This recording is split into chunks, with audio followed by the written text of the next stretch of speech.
Perkenalkan, nama saya Sela Delvia. Saya seorang anak tunggal dan sampai sekarang saya nggak tahu rumah saya itu di mana. Kedua orang tua saya masih ada, namun papa saya nggak ada perannya sama sekali dari saya kecil.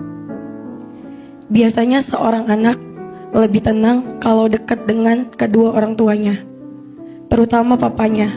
Tapi kenapa di saat saya sama mama dekat sama papa, kita ngerasa terancam, baik itu mental kita ataupun fisik kita. Dari saya kecil sampai saya sebesar ini, yang nafkahi saya itu mama saya. Sekarang saya kayak ngerasa sendiri, gak punya siapa-siapa. Saya gak dekat sama mama saya juga gak dekat sama papa. Bahkan kalau sekarang papa saya ada di hadapan saya ngerasa nyawa saya itu terancam.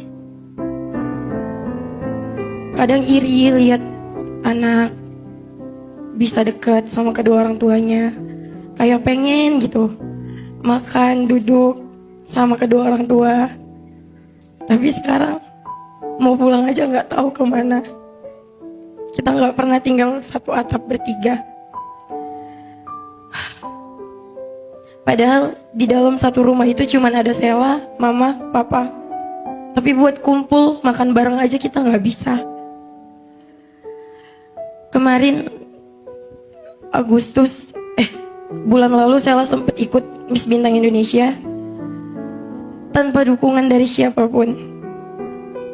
Sela nggak iri sama yang juara, tapi Sela iri sama orang yang didampingi orang tuanya. Bahkan buat nangis aja udah nggak bisa, Ustaz. Kayak udah nggak tahu.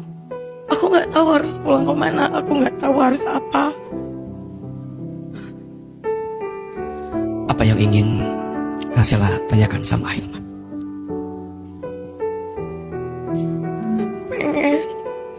Pengen kumpul sama mama sama papa, tapi nggak mungkin.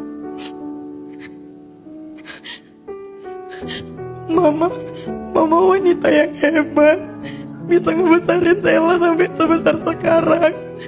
Wanita yang paling sabar. Mungkin cuma Sela anak yang mau orang tuanya pisah. Papa ngecewain Sela sama mama udah keterlaluan banget. Dia cinta pertama Sela, tapi dia orang yang pertama juga ngancurin hati Sela sehancur-hancurnya. Sampai kadang kayak aku benci sama dia, aku gak mau maafin dia. Aku harus gimana, Ustaz? Aku takut suatu saat aku menikah, keluarga laki-lakinya tidak menerima perbuatan papaku.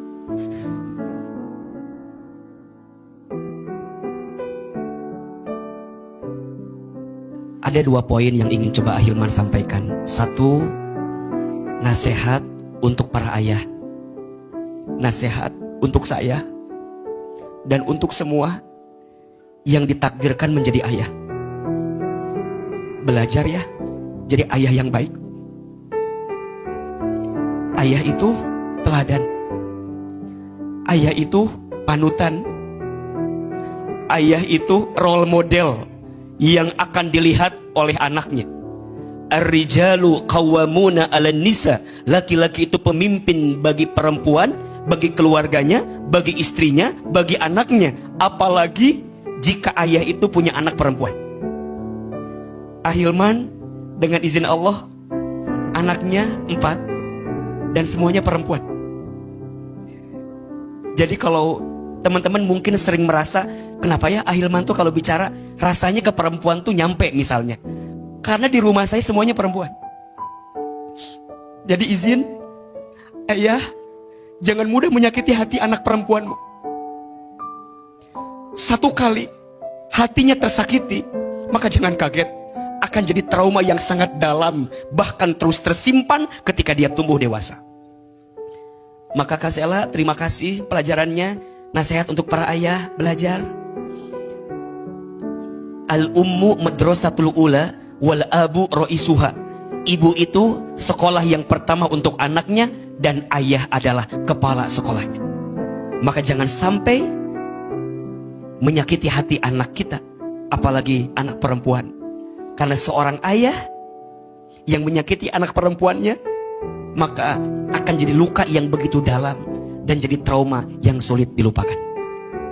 Yang kedua, nasihat Ahilman, Kak Sela, dan untuk semua yang punya perasaan kesel, marah sama orang tua, belajar ya, menyiapkan ruang di hati untuk menghadirkan rasa maaf kepada orang tua kita. Kalau mau benci, benci kelakuannya, jangan benci ayahnya. Kalau mau benci, benci kesalahannya, jangan benci ayahnya. Kenapa? Karena bagaimanapun dalam tubuhmu ada darah ayahmu. Bagaimanapun dalam namamu bintinya masih bersandar kepada ayahmu. Kalau mau benci, benci kesalahannya, jangan benci orangnya. Kalau mau benci, benci sikapnya, jangan benci ayahnya. Dan nanti kalaupun Kak Sela bertemu dengan laki-laki, sebaiknya Kak Sela sampaikan perasaan itu agar laki-laki nanti yang datang tidak menjadi luka yang kedua. Karena yang paling sakit itu sudah disakiti oleh ayahnya, kemudian dia bertemu dengan laki-laki yang jadi suaminya, kemudian orang ini malah nyakitin lagi, double rasa sakitnya. Maka Kak Sela, nasihat AA, nanti kalau bertemu dengan laki-laki, sampaikan, aku pernah punya trauma. Aku berharap kamu jadi suami yang baik, jadi laki-laki yang bisa menghargai aku, memuliakan aku, menghormati aku, dan kamu laki-laki yang bisa menerima aku, walaupun aku mungkin pernah punya luka yang sangat dalam dengan keluargaku yang dulu. Kak Sela, jangan overthinking dengan keadaan ke depan. Insya Allah, biasanya setiap orang yang pernah dititipkan luka, maka Allah akan siapkan tawa bahagia setelahnya. Itulah makna fa inna ma'al usri yusra, inna ma'al usri yusra. Tolong catat ya, di balik takdir yang pernah membuatmu menangis, maka Allah akan siapkan takdir yang akan